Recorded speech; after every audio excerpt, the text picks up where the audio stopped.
नमस्कार दोस्तों, आज की इस वीडियो में हम बात करेंगे हाई स्पीड काउंटर के वेव पैटर्न के बारे में कि जो मैंने आपको बताया single phase single input, single phase to input, to phase to input का क्या मतलब है। आज हम इसके फ्रीक्वेंसी के बारे में बात करेंगे। मीन्स एक एनकोडर के रेजुलेशन को हम कैसे बढ़ा सकते हैं, ठीक है, उसको और प्रिसाइजली हम कैसे कर सकते हैं। आज हम इसी के बारे में बात करने वाले। पिछले वीडियो में मैंने आपको बताया था कि काउंटर क्या होता है, 16 बिट 32 बिट का क्या रेंज होता है, और आप हाई स्पीड में काउंटर में कैसे काउंटर का सिलेक्शन करेंगे। सिंगल फेज सिंगल इनपुट में, सिंगल फेज टू इनपुट में और टू फेज टू इनपुट में कैसे आप क्या करेंगे, अपने काउंटर का सिलेक्शन करेंगे। एक पॉइंट यहाँ पर समझिए कि single phase single input, single phase to input, to phase to input का कहाँ पे यूज करेंगे। सिंगल फेज इनपुट का यूज हम वहां पे करते हैं जहां पे सिर्फ मुझे काउंटिंग कराना है। सपोज एक कन्वेयर है, कन्वेयर से मेरा पार्ट जा रहा है, अगर मुझे केवल केवल उस पार्ट की काउंटिंग करानी है, या फिर कोई कन्वेयर है या फिर कोई पार्ट है वो मूव हो रहा है, रोटेट हो रहा है, वो कितनी बार रोटेट हो रहा है, सिर्फ मुझे वही काउंटिंग कराना है, ठीक है। केवल एक डायरेक्शन में, आइदर अप मीन्स ये वैल्यू इंक्रीज होते जा रही है, 1 2 3 4 5 ऐसे करके काउंटिंग करती जा रही है, ठीक है। तो मैं यहाँ पे सिंगल फेज सिंगल इनपुट का यूज करूंगा। अब मान के चलिए कि यहाँ पे अगर मैं बात करूँ सिंगल फेज टू इनपुट में, क्या होता है कि एक मशीन है जो फॉरवर्ड डायरेक्शन में भी चल रहा है और रिवर्स डायरेक्शन में भी चल रहा है। तो मैं क्या करूंगा, फॉरवर्ड डायरेक्शन में कितना या फिर जैसे एनकोडर से अगर लीनियर मूवमेंट हम करा के देखें तो एनकोडर से क्या कर सकते हैं, मूवमेंट को हम लीनियर मूवमेंट को चाहे एंगुलर मूवमेंट को, किसी भी मूवमेंट को क्या कर सकते हैं, आप कैलकुलेट कर सकते हैं। तो सपोज फॉरवर्ड डायरेक्शन में कितना चला, रिवर्स डायरेक्शन में कितना चला, अगर मुझे यही बात का इंफॉर्मेशन चाहिए तो मैं क्या करूंगा, सिंगल फेज टू इनपुट का यूज करूंगा, ठीक है। बट अगर टू फेज टू इनपुट की बात आएगी वहां पे मीन्स अगर मुझे तो पोजीशन तो चाहिए ही चाहिए, उसके साथ साथ मैं स्पीड भी कैलकुलेट करना चाहता हूं कि किस स्पीड से वो रोटेट हो रहा है मेरा एनकोडर, और कितना रोटेट हो चुका है। मीन्स स्पीड भी चाहिए और मुझे क्या चाहिए, पोजीशन भी चाहिए। तो अगर मुझे ये दोनों डेटा चाहिए तो मैं क्या करूंगा, टू फेज टू इनपुट का यूज करूंगा। ओके, आप इस पॉइंट को समझिएगा कि हम कौन सा कहां पे यूज करेंगे। इसका यूज हम सिंपल एक काउंटिंग कराने के लिए करेंगे, आइदर इंक्रीजिंग ऑर्डर में, आइदर डिक्रीजिंग ऑर्डर में।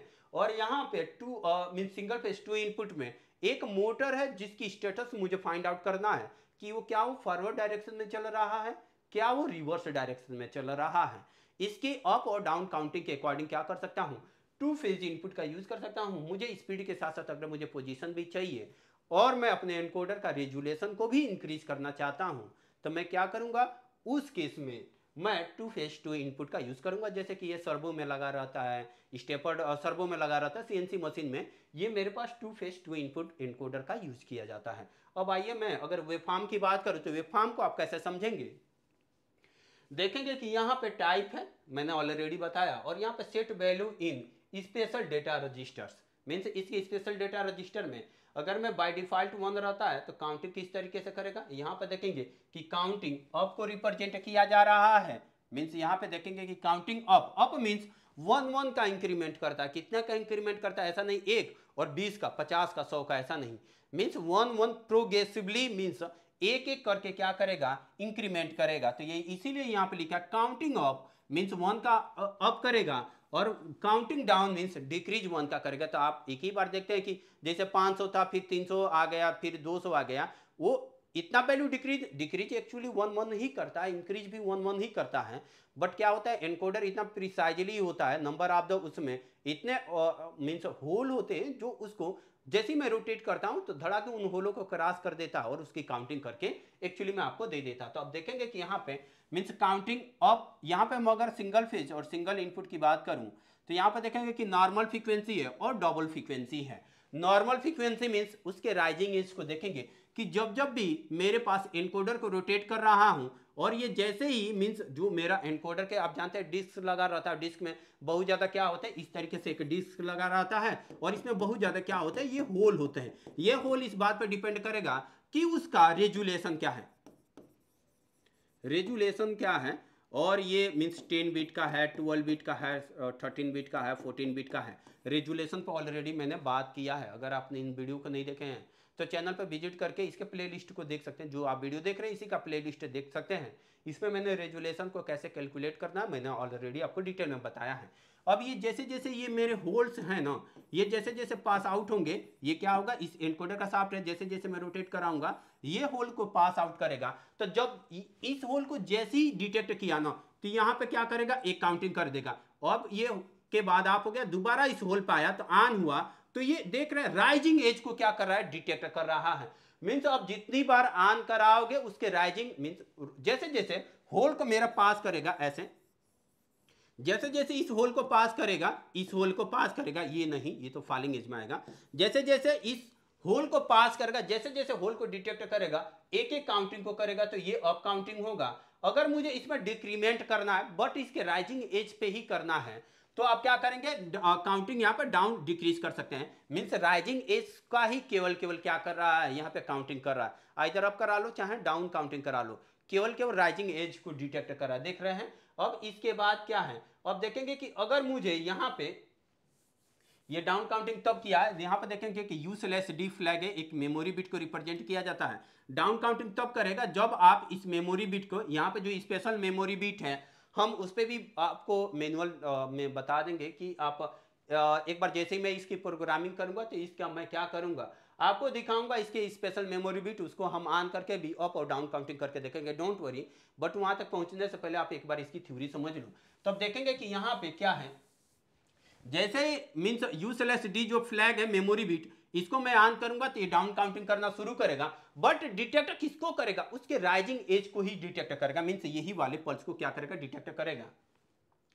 अगर मैं ये चाहता हूं कि यही जो एनकोडर है ट्रू टाइम काउंटिंग करे, अच्छा यहाँ पे क्या है, मीन्स अगर 1000 रेजुलेशन है ना, तो एक चक्कर रोटेट करने में कितनी बार काउंटिंग करेगा, वो 1000 ही पल्स की काउंटिंग करेगा, ठीक है। एक बार 360 घुमाएंगे तो कितना, 1000 काउंटिंग करेगा। अब डबल फ्रीक्वेंसी मीन्स क्या होगा, जब हमारा जो होल आ रहा है, ये जो होल आ रहा है ना, इसकी राइजिंग एज मीन्स और फॉलिंग एज दोनों को काउंटिंग करेगा। देखेंगे कि यहाँ पर राइजिंग एज को भी काउंटिंग कर रहा है और फॉलिंग एज को भी काउंटिंग कर रहा है। तो इस तरीके से कितनी काउंटिंग हो जाएगी, एक ये काउंटिंग, दो काउंटिंग, तीन काउंटिंग, चार काउंटिंग। इसी तरीके से मीन्स अगर एक चक्कर कंप्लीट कराता हूं तो ये 2000 बार क्या कर देगा, मीन्स काउंटिंग कर देगा। अब इनकोडर मेरा थोड़ा और प्रिसाइजली हो गया, ठीक है। मीन्स अब ये क्या करेगा, एक चक्कर कंप्लीट करने में 2000 पल्स को क्या करेगा, जनरेट कर देगा। अब इससे अगर आपको समझाऊं, एक पॉइंट यहाँ पे बहुत ज़्यादा इंपॉर्टेंट है, इस पॉइंट को समझ लीजिए सो डेट और आपका कैलकुलेशन इजी हो जाएगा। और मैं इसको थोड़ा एक बार क्लियर करता हूँ। मीन्स यहाँ पे 1000 पल्स को क्या कर रहा था, काउंटिंग कर रहा था, और यहाँ पे यहाँ पे 2000 पल्स की काउंटिंग करेगा। मान के चलिए एक चक्कर घूमने में कितना, 360 लगता, 360 डिवाइड बाई 1000। अब देखेंगे 0 से 0 कट जाएगा, यानी 0.36 क्या करेगा, 0.36 डिग्री का ये क्या करेगा, डिग्री का ये 0.36 डिग्री, ये मीन्स इतना मूवमेंट को क्या कर सकता है, एक पल्स में रोटेट करके मेजर कर सकता है। अगर यही 360 है, 360 और डिवाइड बाई मैं अगर 2000 कर देता हूं तो यानी क्या होगा, एक 0 से एक 0 और यहाँ पे और मैं यहाँ पे और डबल 0, यानी ये 0.18 बनेगा, ठीक है। यानी अगर मुझे इसके थ्रू प्रिसाइजेशन मीन्स एंगल का मेजरमेंट करना है तो 0.18 डिग्री अगर मैं इस पे क्या करता हूं, मेजर कर सकता हूं। मीन्स इतना कम मैं मेजर कर सकता हूं। अभी इस पे मैं मेजर कर रहा था 0.36 डिग्री। मीन्स एक चक्कर में कितना एंगल बनता है, एक चक्कर में 360 एंगल बनेगा। तो 360 में आप 1000 से डिवाइड कर दीजिएगा कैलकुलेशन से। हो सकता है कि मेरा कैलकुलेशन यहाँ पे मिस्टेक हो, बट 360 में 1000 से डिवाइड करेंगे तो एक पल्स में कितना डिग्री घूमेगा वो आपको डिग्री यहाँ पे मिल जाएगा। अब 1000, अब मैंने क्या किया, यहाँ पे डबल फ्रीक्वेंसी कर दिया उसको, मीन्स राइजिंग एज भी काउंटिंग कर रहा हूँ, फॉलिंग एज भी। तो अब 360 तो डिग्री तो वही रहेगा ना, पल्स बढ़ गया। अब 360 में आप डिवाइड करेंगे 2000 से तो मीन्स उसके आधा आ जाएगा। उसके आधा आने का मतलब 0.18 डिग्री क्या करेगा, मेजर कर लेगा। ओके, तो ये मेरा क्या हो जाएगा, डबल फ्रीक्वेंसी। नॉर्मल फ्रीक्वेंसी में मीन्स वही 1000 है, अगर 1000 है तो 1000 ही क्या करेगा, काउंटिंग करेगा। अब इसमें भी डबल फ्रीक्वेंसी है, ये डबल फ्रीक्वेंसी मीन्स यहाँ पे जो यहाँ पे नॉर्मल, यहाँ पे क्या है, डबल फ्रीक्वेंसी। डबल फ्रीक्वेंसी में वही देखेंगे कि rising edge, falling edge, rising edge, falling edge. तो यहाँ पे भी क्या होगा, सिंपली 2000 यहाँ पे भी क्या होगा, 360 डिवाइड बाई 2000, यहां से भी क्या करेगा, एक प्रिसाइजली कैलकुलेशन करेगा। तो इस तरीके से आप क्या कर रहे हैं दोस्तों, इसके रेजुलेशन को क्या कर रहे हैं, इंक्रीज कर रहे हैं। ठीक है, अब अगर मैं इसकी बात करूं, यहां पे देखेंगे कि सिंगल फेज 2 इनपुट्स में नॉर्मल फ्रीक्वेंसी है और यहां पे भी डबल फ्रीक्वेंसी है। अगर मैं यहां की बात करूं, देखेंगे कि 2 फेज 2 इनपुट, ये इंपॉर्टेंट है, इसमें फ्रीक्वेंसी का लेवल क्या है, देखेंगे कि यहां पे भी नॉर्मल फ्रीक्वेंसी है। आप चाहें तो अप काउंटिंग या डाउन काउंटिंग करा सकते हैं। 1000 रेजुलेशन है तो 1000 ही रेजुलेशन बनेगा। यहाँ पे डबल फ्रीक्वेंसी है, डबल मीन्स यहाँ पे भी मुझे क्या बनेगा, डबल मीन्स 2000 पल्स क्या करेगा, काउंटिंग करेगा, इसका राइजिंग इस फॉलिंग, राइजिंग फॉलिंग। यहाँ पर ट्रिपल फ्रीक्वेंसी है, मीन्स अगर 1000 रेजुलेशन है तो ये 3000 मीन्स 3 मल्टीप्लाई बाई 1000, यानी 3000 क्या करेगा, काउंटिंग करेगा। एक चक्कर कंप्लीट करने में कितनी पल्स जनरेट कर देगा, 3000। यहाँ पे 4 time frequency means 4 multiply by 1000 क्या है, इसका रेजुलेशन है, यानी 4000 क्या करेगा, ये पल्स जनरेट करेगा। अब देखिए मेरा 360 डिग्री का रोटेशन है और इसने 4000 पल्स जनरेट किया एक चक्कर में। इसकी मैं बात करूं तो ये क्या होगा, एक जीरो से एक जीरो चला जाएगा और यहाँ पे जो मेरे पास बनेगा, यहाँ पे 0.36 डिवाइड बाई 4 बनेगा, तो 4 9 36, आई थिंक 0.09 ये बनना चाहिए। आप कैलकुलेशन थोड़ा देख लेना अगर मुझसे कैलकुलेशन, क्योंकि मैं कैलकुलेटर यहाँ पे यूज़ करूँगा तो टाइम ज़्यादा लगेगा, मैं नॉर्मली बता दे रहा हूं।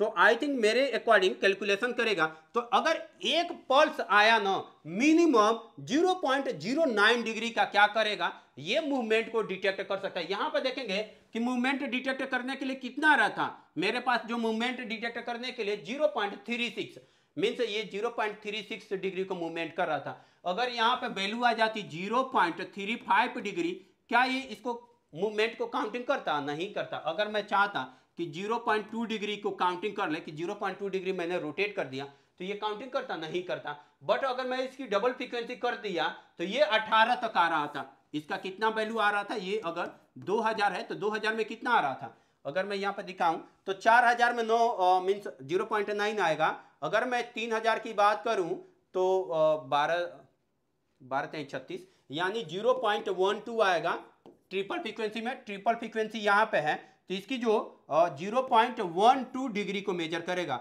यहाँ पे 0.09 डिग्री को मेजर करेगा, यहाँ पे जो मेजर करने वाला है डबल में 0.1 डिग्री को मेजर करेगा और यहाँ पे 0.3 डिग्री को मेजर करेगा। तो देख रहे हैं ये कितना प्रिसाइज होते जा रहा है। यही मेरा क्या होता है, मल्टीपल फ्रीक्वेंसी का सिलेक्शन होता है। मल्टीपल फ्रीक्वेंसी सिलेक्शन की मैं बात करूं मीन्स ये वेव फॉर्म हम वहाँ पे यूज़ करते हैं जब मेरा एनकोडर को और प्रिसाइजली, जैसे कि मूवमेंट को या फिर एंगल को कैलकुलेट करना होता है, उस केस में हम क्या करते हैं, इस वेव फॉर्म का यूज़ करते हैं। इस वेव फॉर्म में आपको 2 फेज 2 इनपुट सबसे ज़्यादा प्रिसाइजली होता है।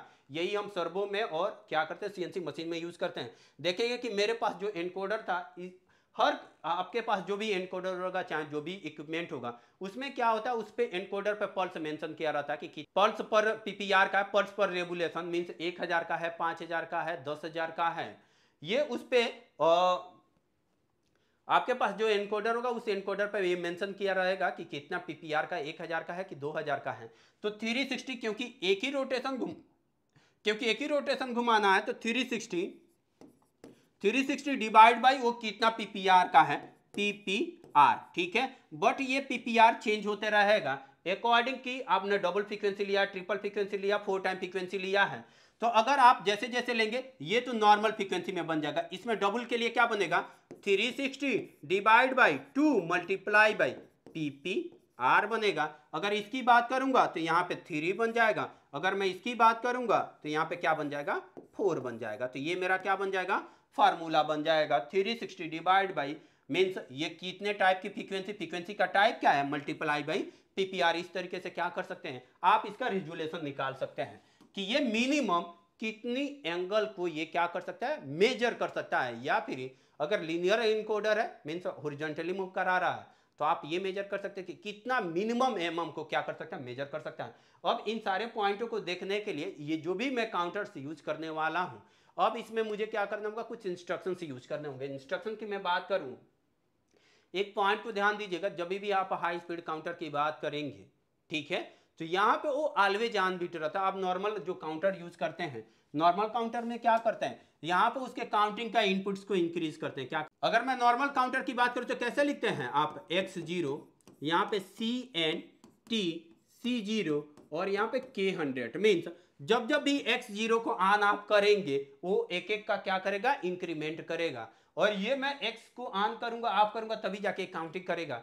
बट आप हाई स्पीड काउंटर की बात करेंगे तो यहाँ पे इसके इनपुट को ऑलवेज ऑन रखना पड़ता है, और ऑलवेज ऑन रखने के लिए M1000 का क्या करूंगा, ऑलवेज ऑन बिट का यूज करूंगा। इसीलिए आप देखेंगे कि यहाँ पे M1000 का यूज किया गया है। जो अगर हाई स्पीड काउंटर हम यूज करते हैं ना तो उसको कंटिन्यूस अप्लाई दिया जाता है, तो ऑलवेज M1000 बिट से क्या करेंगे, ऑन करेंगे।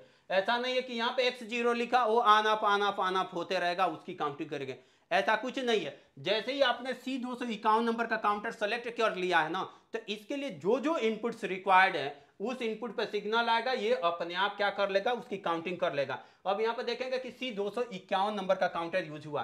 अब C251 के लिए यहाँ पे देखेंगे कि C251 मेरे पास ये काउंटर है। अब इसके लिए जो इनपुट्स यूज हुए हैं A और B, A के लिए मेरा क्या यूज हुआ, x0 और x1। और देखेंगे कि यहाँ पे मैं कहीं भी x0 और x1 नहीं रखा हूं, एनकोडर की वायर x0 और क्या करूंगा, x1 पे कनेक्ट कर दूंगा। ये काउंटर खुद ब खुद उस पे जो पल्स आ रहा होगा उसको काउंटिंग कर लेगा।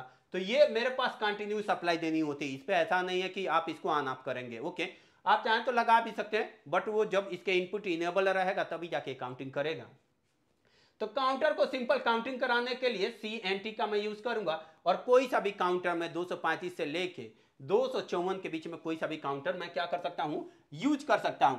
अब देखिए यहाँ पे मेरे पास है DHSCR, इसका मतलब क्या होता है, यहाँ पे D 32 बिट को रिप्रेजेंट करता है, H हाई स्पीड को रिप्रेजेंट करता है, हाई, S फॉर स्पीड को रिप्रेजेंट करता है, और C फॉर काउंटर को रिप्रेजेंट करता है, और R फॉर रीसेट को रिप्रेजेंट करता है। ठीक है, अब एक काउंटर चल रहा था, उस काउंटर को मुझे रीसेट करना है। ठीक है, तो मैं वहां पे जो इंस्ट्रक्शन यूज करने वाला हूं DHSCR हाई स्पीड काउंटर को रीसेट करूंगा। अगर मुझे उस काउंटर में कुछ वैल्यू को सेट करना है, सपोज मैं चाहता हूं कि सपोज मैं कुछ वैल्यू को, जैसे कि मेरे पास एक काउंटर है, यहां पे देखेंगे कि काउंटर है मेरे पास, हाई स्पीड काउंटर और सेट है मीन्स 1000।